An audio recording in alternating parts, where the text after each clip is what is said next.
හරි. අද අපි කතා කරමු interview question and answers HVAC field එකේ ඔයගොල්ලන්ට මුණ දෙන්න වෙනවා. හරිද?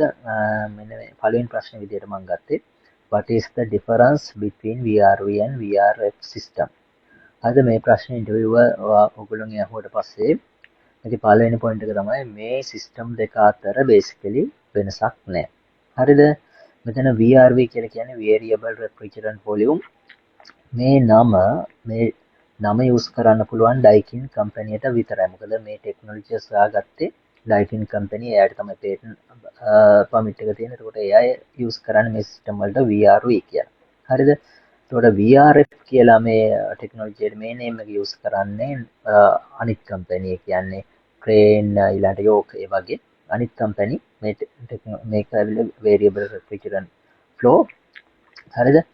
මේ නේම් දෙක යූස් කරන්නේ ඒ විදිහට. හරිද? එතකොට මේ දෙකේ තියෙන එකම තියරි එකම විදිහට තමයි මේ යුනිට් දෙකම මේ සිස්ටම් දෙකම වැඩ කරන්නේ. මේ අනිත් DX යුනිට් අනිත් HVAC සිස්ටම් වලට වඩා මේ VRV VRF වල තියෙන වෙනස මේකේ refrigerant flow එක වෙනස් වෙනවා ඒ අවශ්‍ය cooling heating load එක අනුව. ඒ කියන්නේ compressor එකේ ස්පීඩ් එක vary වෙනවා. right? ඒක තමයි පළවෙනි ප්‍රශ්නය අද අපි කතා කරේ first question එකේ answer. right, මෙතන number 2 question එක විදිහට මම ගත්තේ do you have experience with cold room? ඕනම HVAC සුපර්වයිසර් කෙනෙක් ඉංජිනියර් එහෙම නැත්නම් ටෙක්නීෂියන් කාගෙන් වුණත් මේ ප්‍රශ්නේ commonly අහනවා. do you have experience with cold room? right? එතකොට ඕන ඒ ෆීල්ඩ් එකේ ඉන්න හැමෝටම ඒ එක්ස්පීරියන්ස් එක තියෙනවා. right?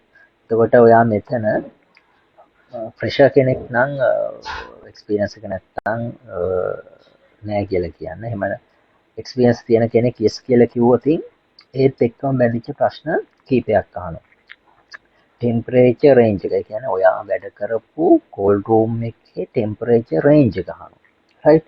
එතකොට සාමාන්‍යයෙන් 2 to 8 කියන්නේ +2 to +8 සෙල්සියස් වගේ ඒ කියන්නේ චිලර් රූම් එකක්. right? ඔයා එහෙම වැඩ කරලා තියෙනවා නම් ඒ ආන්සර් එක දුන්නට පස්සේ එක්සැම්පල් එකක් විදියට ඔයාගේ ටෙම්පරේචර් රේන්ජ් එක සෙල්සියස් අංශක 2 ඉඳන් සෙල්සියස් 8 වෙනකම්. right? එතකොට ඊට පස්සේ ඒකත් එක්කම ඊළඟ ප්‍රශ්න which gas use? කියන්නේ ඔයාගේ කෝල්ඩ් රූම් එකේ මොන ගෑස් එකද ඔයා යූස් කරේ කියන. right? එතකොට හොඳට මතක තියාගන්න 2 to 8 වල යූස් කරන්නේ ගොඩක් 134 ඒ ගෑස් එක. right? එතකොට ඔයා මේකේ හරි ගෑස් එක කියන්න ඕන. හරිද? ඒකෙන් තමයි ඔයාගේ එක්ස්පීරියන්ස් එක ඇත්තටම තියෙනවද කියලා ඉන්ටර්විව් එක ඉවැලුවේට් කරගන්නේ 134 ගෑස් එක. right? ඊට පස්සේ ඒත් එක්කම ඔයාගෙන් අහනවා ඇත්තටම එක්ස්පීරියන්ස් තියෙනවද කියලා බලන්න පුළුවන් ඊළඟ ප්‍රශ්න විදිහට සක්ෂන් ප්‍රෙෂර්. හරි. ඔයා යූස් කරන ගෑස් එක දැන් ඔයා කිව්වා 134 ඒ ගෑස් එක. එතකොට ඒකේ සක්ෂන් ප්‍රෙෂර් එක.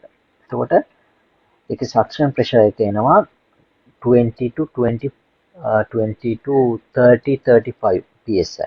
හරි කියන්නේ 25 psi ඒ වගේ. මතක තියාගන්න යුනිට් එක කියන්න ඕන. psi ද pascal නේ psi තමයි correct answer එක 25 psi ඒ වගේ answer එකක් දෙන්න පුළුවන් ඔයගොල්ලන්ට. question එක විදිහට මම ගත්තේ how do you deal with client complaints? හරිද? මේක ගොඩක් ඔයගොල්ලෝ facility management job එකකට කියන facility management job field එකේ යනකොට HVAC department එක යටතේ මේ වගේ ප්‍රශ්නයක් අහන්න පුළුවන්. how do you deal with client complaints? හරිද? මෙතන basically ඔයගොල්ලෝ professional උත්තරයක් දෙන්න ඕන short and professional. කියන්නේ point out කරන්න ඕන මෙතන carefully listen. right? ඊළඟට immediately concern their ඒ කියන්නේ immediately ඔයගොල්ලෝ ඒ අයගේ complaint එකට involve වෙන එක. හරිද? ඊට පස්සේ ඔයගොල්ලෝ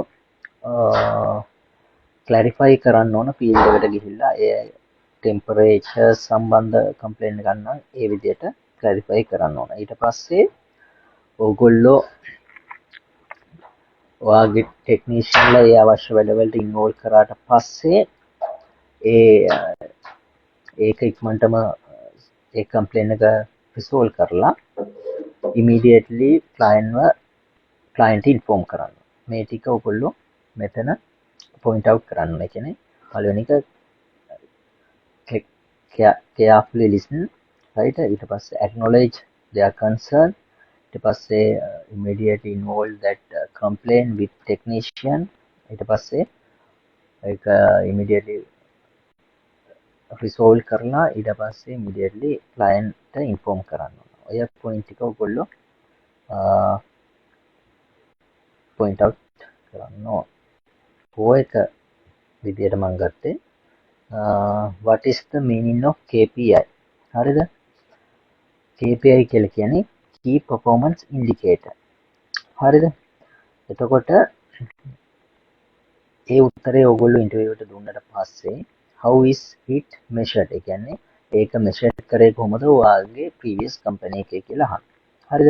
එතකොට මේ වගේ ප්‍රශ්නයක් එන්නේ බොහෝ දුරට facility management field එකේ මේ වගේ ප්‍රශ්නයක් අහන්න පුළුවන්. එතකොට measure කරන්න පුළුවන් ඔයගොල්ලන්ට work orders ප්‍රමාණය කියන්නේ ppm ප්‍රමාණයෙන් cm ප්‍රමාණයෙන් ඊළඟට breakdown logs වලින් ඊළඟට energy consumption data වලින් audit reports වලින් ඒවයින් තමයි KPI value එක measure කරන්නේ.